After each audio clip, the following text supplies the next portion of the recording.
عبداللہ بن عباس رضی اللہ عنہ سے روایت ہے، ایک رات وہ اپنی خالہ ام المومنین میمونہ کے ہاں ٹھہرا.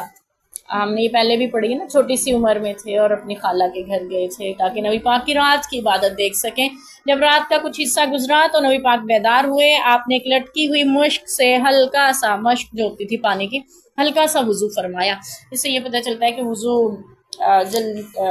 ہلکا سا بھی کیا جا سکتا ہے. ہلکا سے مراد یہ ہے وضو کو 3 مرتبہ وضو کے اعضاء کو دھونا سنت ہے، لیکن ایک بار دھونا بھی کافی ہے. ایک بار دھونا فرض ہے وضو کے اعضاء کو، ہاتھوں کو، چہرے کو، کونیوں سمیت ہاتھوں کو اور ٹخنوں سمیت پیروں کو دھونا، اور سر کا مسح کرنا، داڑھی کا خلال کرنا، یعنی یہ چیزیں ہیں وضو میں.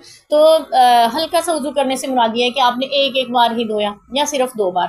البتہ 3 بار وضو کے اعضاء دھونے کا حکم ہے، 3 سے زیادہ بار آپ نہیں دھوئیں گے.